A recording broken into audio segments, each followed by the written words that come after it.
Welcome to my new video. Today, we embark on a magical journey through the enchanting world of Le Petit Prince, or The Little Prince, by Antoine de Saint-Exupéry. This timeless tale has captivated hearts around the globe with its profound wisdom and whimsical storytelling. In this educational video, we'll immerse ourselves in both the French and English versions of this literary masterpiece. Join me as we explore the rich vocabulary, test our comprehension with multiple choice questions, and ultimately, celebrate the beauty of language and storytelling. So, without further ado, let's dive into the world of Le Petit Prince, and discover the wonders it holds. Let's get started. Vocabulary. brindille, bouton, lentement, coquelicot, montrer, bâillant, décoiffé, vanité, paravent, mensonge, tousser, acte, Sprout, bud, slowly, poppies, showed, yawned, disarranged, vanity, screen, untruth, coughed, deeds.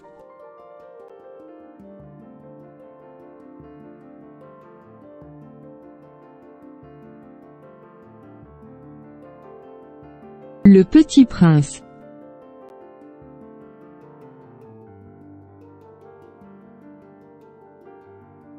J'appris bien vite à mieux connaître cette fleur.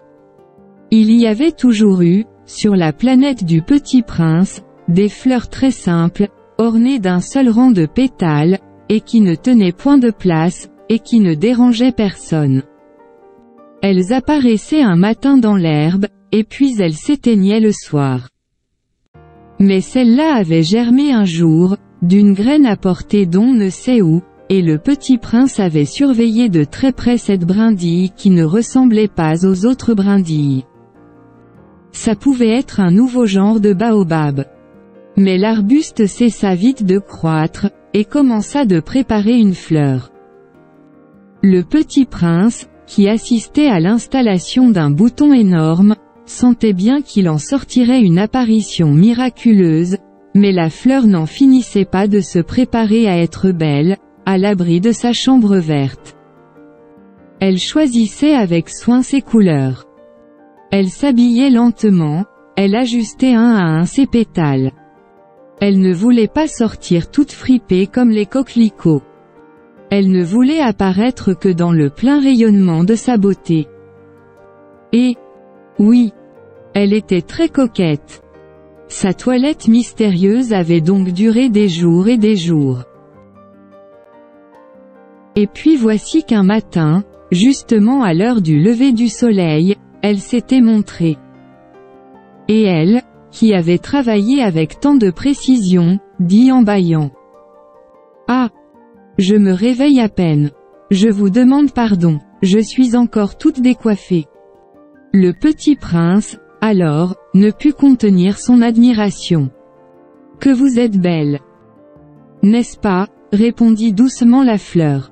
« Et je suis née en même temps que le soleil. » Le Petit Prince devina bien qu'elle n'était pas trop modeste, mais elle était si émouvante.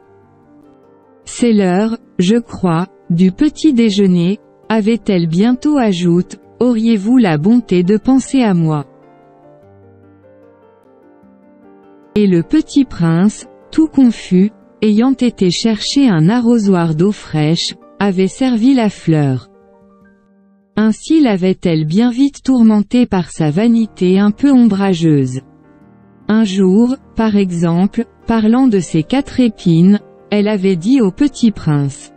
« Ils peuvent venir, les tigres, avec leurs griffes. »« Il n'y a pas de tigres sur ma planète, » avait objecté le Petit Prince, et puis les tigres ne mangent pas l'herbe. « Je ne suis pas une herbe, » avait doucement répondu la fleur. « Pardonnez-moi.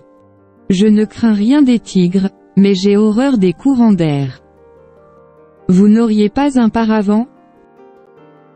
Horreur des courants d'air. Ce n'est pas de chance, pour une plante, avait remarqué le petit prince. Cette fleur est bien compliquée. Le soir vous me mettrez sous globe. Il fait très froid chez vous. C'est mal installé. Là d'où je viens. Mais elle s'était interrompue. Elle était venue sous forme de graine. Elle n'avait rien pu connaître des autres mondes. Humiliée de s'être laissée surprendre à préparer un mensonge aussi naïf, elle avait toussé 2 ou 3 fois, pour mettre le petit prince dans son tort. Ce paravent? J'allais le chercher mais vous me parliez.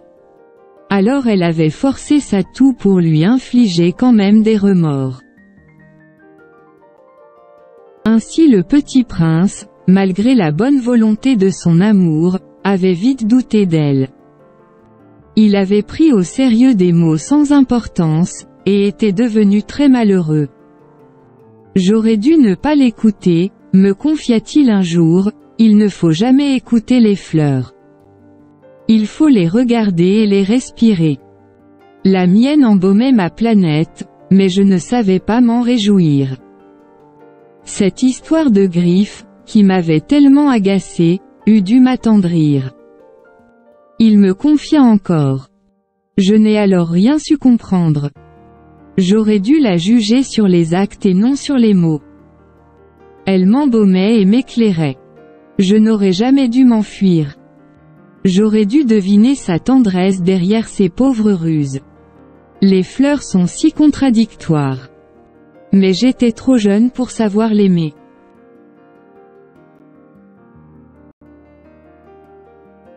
The Little Prince.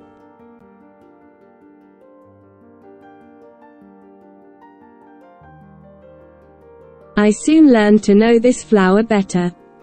On the Little Prince's planet, the flowers had always been very simple. They had only one ring of petals. They took up no room at all. They were a trouble to nobody. One morning they would appear in the grass, and by night they would have faded peacefully away. But one day, from a seed blown from no one knew where, a new flower had come up, and the little prince had watched very closely over this small sprout, which was not like any other small sprouts on his planet. It might, you see, have been a new kind of baobab. The shrub soon stopped growing and began to get ready to produce a flower. The little prince, who was present at the first appearance of a huge bud, felt at once that some sort of miraculous apparition must emerge from it. But the flower was not satisfied to complete the preparations for her beauty in the shelter of her green chamber. She chose her colors with the greatest care. She dressed herself slowly. She adjusted her petals one by one. She did not wish to go out into the world all rumpled, like the field poppies. It was only in the full radiance of her beauty that she wished to appear. Oh, yes. She was a coquettish creature. And her mysterious adornment lasted for days and days. Then one morning, exactly at sunrise, she suddenly showed herself. And, after working with all this painstaking precision, she yawned and said, "Ah! I am scarcely awake. I beg that you will excuse me. My petals are still all disarranged." But the little prince could not restrain his admiration. "Oh! How beautiful you are! Am I not?" The flower responded, sweetly. "And I was born at the same moment as the sun." The little prince could guess easily enough that she was not any too modest, but how moving, and exciting, she was. "I think it is time for breakfast," she added an instant later. "If you would have the kindness to think of my needs." And the little prince, completely abashed, went to look for a sprinkling can of fresh water. So, he tended the flower. So, too, she began very quickly to torment him with her vanity, which was, if the truth be known, a little difficult to deal with. One day, for instance, when she was speaking of her 4 thorns, she said to the little prince, Let the tigers come with their claws. There are no tigers on my planet, the little prince objected. And, anyway, tigers do not eat weeds. I am not a weed, the flower replied, sweetly. Please excuse me. I am not at all afraid of tigers, she went on, but I have a horror of drafts. I suppose you wouldn't have a screen for me?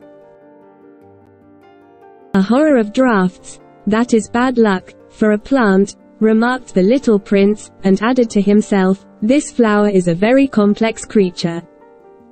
At night I want you to put me under a glass globe.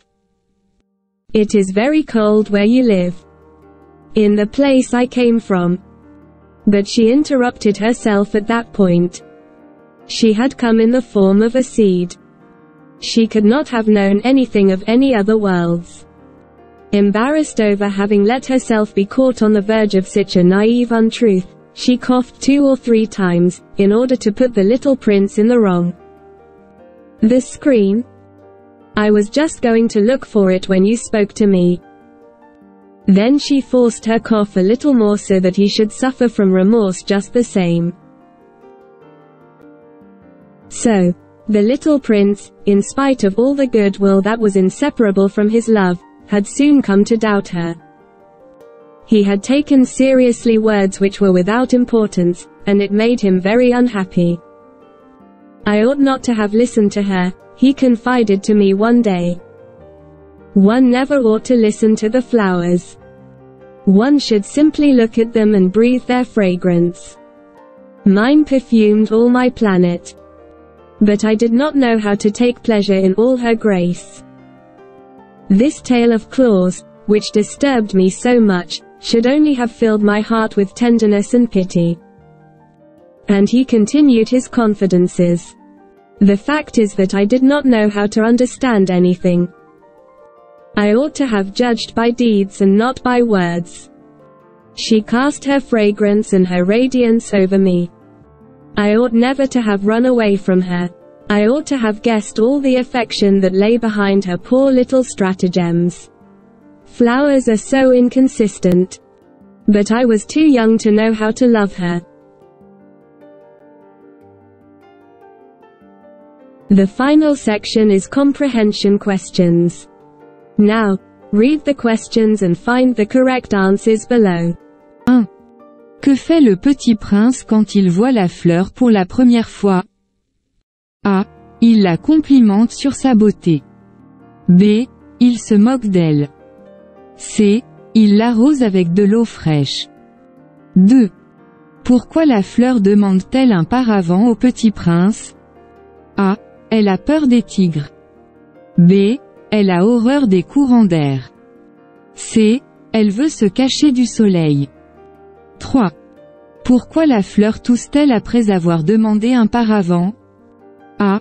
Parce qu'elle est malade. B. Pour montrer sa tristesse. C. Pour donner des remords au petit prince. 4. Comment la fleur réagit-elle lorsque le petit prince lui dit qu'il aurait dû la juger sur les actes et non sur les mots? A. Elle se fâche. B. Elle ne réagit pas. C. Elle se réjouit. 5. Pourquoi le petit prince devient-il malheureux dans l'histoire? A. Parce que la fleur est méchante avec lui. B. Parce qu'il a perdu ses pétales. C. Parce qu'il n'a pas su apprécier la tendresse de la fleur. 6. Pourquoi le petit prince pense-t-il qu'il était trop jeune pour savoir aimer la fleur? A. Parce qu'il était trop occupé à arroser d'autres plantes. B. Parce qu'il était occupé à explorer d'autres planètes. C. Parce qu'il ne comprenait pas ses propres sentiments.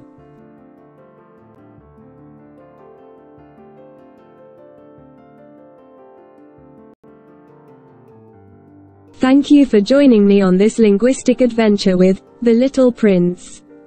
I hope you've enjoyed the immersive experience of listening to both the French and English versions, expanding your vocabulary, and testing your comprehension.